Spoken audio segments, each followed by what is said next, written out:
जो लोग निराशा में हैं, हताशा में हैं, परेशानी में हैं, दुख में हैं, दर्द में हैं, तकलीफ़ में हैं, वो द्वंद्व में फंसे रहते हैं, उनके जीवन में यदि अस्थिरता है, तो उनके लिए मैं कहना चाहूँगा कि यह मानव शरीर की क्षमता अपार है, अपार। और जहाँ तक आप बढ़ाना चाहो मानव की क्षमता बढ़ा सकते हो।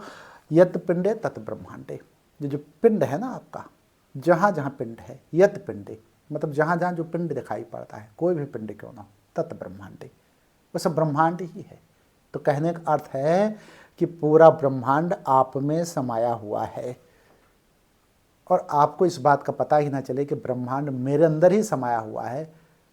जो भीतर सो बाहर देखा, मतलब जो आपके भीतर है वही बाहर दिखाई पड़ता है। कुछ भी कहीं भी जो भी दिखाई पड़े आपको, चाहे वो वस्तु हो, चाहे पदार्थ हो, चाहे द्रव्य हो, चाहे जो भी चीज़, पेड़ पौधे, पत्तियां, पहाड़, सब आपके घट के अंदर समाया हुआ है। उसको प्रकट करने की सिर्फ ज़रूरत है। उसको प्रकट कर दो आप जो है, तो उसके बाद सब कुछ ठीक हो जाएगा। तो यत पिंडे तत् ब्रह्मांडे, ये पिंड जो है आपका ब्रह्मांड है। इसी को आपको समझने की ज़रूरत है। देखिए, मन के द्वारा ही सारा शरीर संचालित होता है। मन एवं मनुष्याणाम कारण बंध मोक्ष है। मन ही बंधन और मुक्ति का कारण है। मनवय आपे जगत बना के ऊंच नीच तन पाया, मनवय सबको भरमाया, मनवय आया जाया। ये मन ही बार बार आता है, मन ही शरीर धारण करता है, मन ही जो है अपने संकल्पों के बल पर जन्म लेता है, मृत्यु को प्राप्त होता है। और आपका मन जब बैठ जाएगा तो आप संसार में कैसे चल पाओगे, कैसे जी पाओगे, कैसे आप आनंद उठा पाओगे। नीरसता को लेकर के, नैराश्य भाव को लेकर के आप सोचो कि मैं कोई बड़ा काम कर लूँगा तो कर पाओगे, नहीं कर पाओगे। बहुत से लोग मुझसे प्रश्न पूछते हैं कि मेरी आर्थिक स्थिति डमाडोल चल रही है। बहुत से लोग प्रश्न पूछते हैं कि मेरा विवाह नहीं हो रहा है।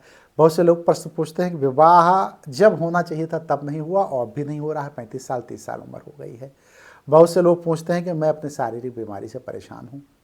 तो ना तो आप शारीरिक बीमारी से परेशान हैं, ना ही जो है आप विवाह बंधन में ना बंधने की वजह से परेशान हैं, और ना ही आपका धंधा बिजनेस व्यापार चौपट हो गया है या आर्थिक मंदी के दौर से गुजर रहे हो, अब तो उससे भी आप परेशान नहीं हो। परेशान आप अपने मन से हो। ये बात मैं बहुत साफ शब्दों में कह रहा हूँ। शायद समझ में आ जाए, और ना आए तो समझने का प्रयास कीजिएगा। मेरे जो भी मैं बोल रहा हूँ उसको समझने का प्रयास करिएगा। आप अपने ही मन से परेशान हो, मन के आप गुलाम हो गए हो। मन आपको भरमाता है, मन आपको दुख देता है और उसी दुख का बोझ लेकर के आप चलते रहते हो। मन दो ऑप्शन देता है, मतलब इस जगत में जब आप पैदा होते तो आपके सामने दो ऑप्शन होता है। एक, या तो आप खुश रहें, दो, या तो आप दुखी हो जाएं। मान लीजिए मैं आपसे पूछूं कि दो ऑप्शन मैं आपको दे रहा हूं और दोनों ऑप्शन में आप कौन सा ऑप्शन चुनोगे। एक मैं ऑप्शन दे रहा हूं दुख का, एक सुख का। तो दुनिया में कोई ऐसा व्यक्ति नहीं है जो दुख का ऑप्शन चुने, वो सुख का ही ऑप्शन चुनेगा। तो आपसे भी मैं जो कहूँगा कि सुख का चुनोगे कि दुख का, तो आप कहोगे सुख का। लेकिन आप अपने मन को क्या करते हो, मन जब आपसे पूछता है कि दुख दुख दुख चाहते हो, सुख चाहते हो, तो आप कहते हो भाई बड़ा बोझ है ज़िंदगी में, बड़ी छटपटाहट है, बड़ी नौकरी नहीं मिल रही, बड़ी परेशानी है, हमारे शरीर आधे से अधिक बीमारी, आधे से अधिक तो मैं कम ही बोल रहा हूँ, 90% बीमारी मन से होती है शरीर में। हमारे पास बहुत से लोग ऐसे आए जिन्होंने बताया कि मुझे अमुक बीमारी हो गई है और डॉक्टर भी नहीं ठीक कर पा रहे हैं, और बमुश्किल जो है मतलब हम समझ लीजिए चल फिर पा रहे हैं, बड़ी दिक्कतें हैं। तो मैंने उनको कुछ उपाय ऐसे बताएं कि इन उपायों को आप कर लो, आपकी बीमारी दुरुस्त हो जाएगी। मैं जानता था कि ये मन की बीमारी है। हमने कहा कोई भी डॉक्टर दुनिया का आपको नहीं ठीक कर, डॉक्टर तो ठीक करते ही करते हैं, मैं नहीं कह रहा हूँ डॉक्टर नहीं ठीक कर पाएंगे, लेकिन डॉक्टर तो शरीर की बीमारी ठीक करेंगे ना, मन की बीमारी कैसे ठीक करेंगे। मन की बीमारी तो आपको खुद ठीक करना होगा, उस रास्ते को जान करके उसी चलना होगा ना। तो मैंने वो रास्ता बताया कि इस रास्ते पे चलो तो तुम्हारे मन की बीमारी ठीक हो जाएगी। तो मन की बीमारी, मैंने उनसे नहीं कहा कि मन की बीमारी ठीक होगी, हमने कहा इस रास्ते पे चलो तो तुम्हारे शरीर की बीमारी ठीक हो जाएगी। अगर मैं उनको बता देता कि मन की बीमारी, तो वो शायद उस रास्ते पे चलते ही ना।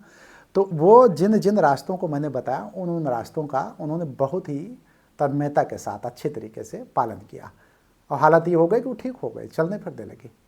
और एक की बात मैं बता रहा हूँ, न जाने कितने लोग ऐसे हुए। इसी तरीके से हमारे पास जिन लोगों का संजोग नहीं बन रहा था विवाह का, कि विवाह बंधन में नहीं बन रहा हूँ, तो विवाह बंधन में न बनने का कारण तो यही था कि मन जो है आपका लगातार नेगेटिव सोच रहा था कि मैं विवाह बंधन में अब नहीं बंधूंगा, मेरे साथ ईश्वर अन्याय कर रहा है, दुनिया का सबसे जो है मतलब खराब आदमी मैं ही हूँ। और अपने को ये अपयश देता था। अपयश मतलब यश दूसरे खाते में देता था, अपयश अपने खाते में। और दुनिया में वो अपने को निरीह मानता था। एक चीज़ मैं आपको बता दूं, पॉइंट बी नोटेड, हमारे वीडियो को जो लोग भी देख रहे हैं वो इस बात को बहुत ही गंभीरता से लें। जिंदगी में कभी भी अपने को निरीह नहीं समझना चाहिए।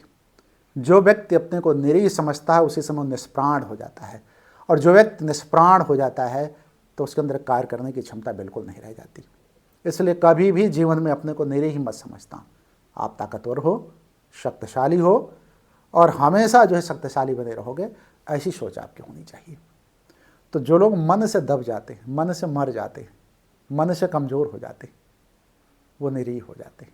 और जो निरीह हो जाता है तो किसी काम में उसको सफलता नहीं मिलती। वो हर काम को बड़े बहुत ही मतलब भारी समझते हैं कि बड़ा भारी काम है ये। तो इसलिए मैं आपसे कहूँगा कि अपने मन को आप संभालें, मन को केंद्रित करें, मन को ऊर्ध्व करें, मन को तेल धारावत करें, और मन को संयत करते हुए अपने जीवन को अच्छे से जीने का प्रयास करें। और यदि मन को आपने साथ लिया, उसकी विधि मैं अगले वीडियो में किसी बताऊंगा कि मन को कैसे साधा जाता है, और यदि मन को आपने साथ लिया तो आपकी ज़िंदगी सफल हो जाएगी।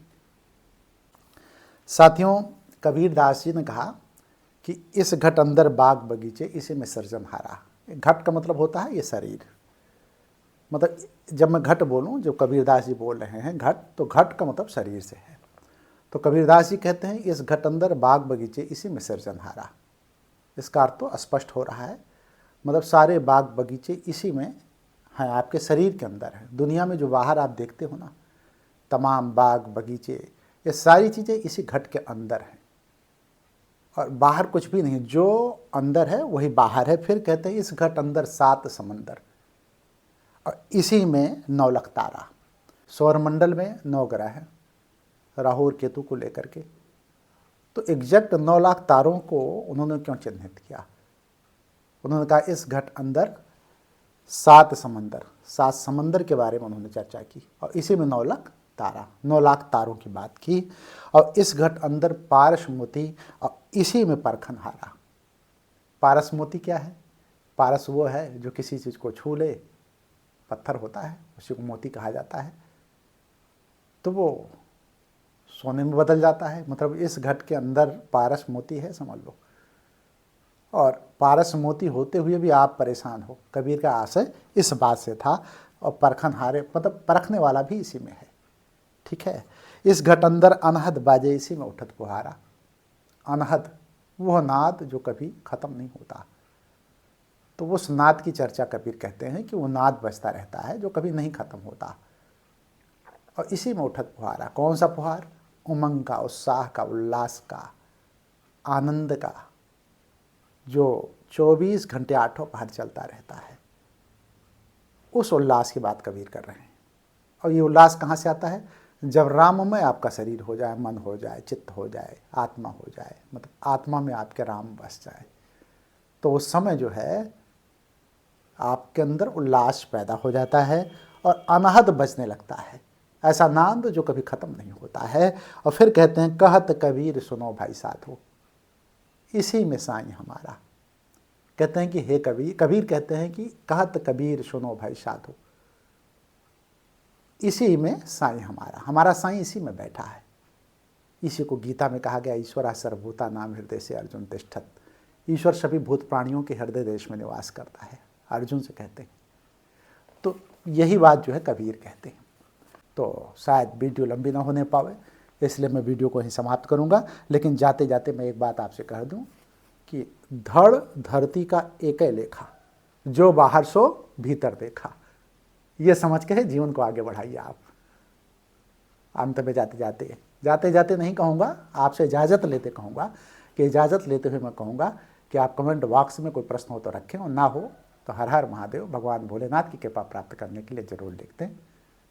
और मैं भी हर हर महादेव का जय घोष करूँगा।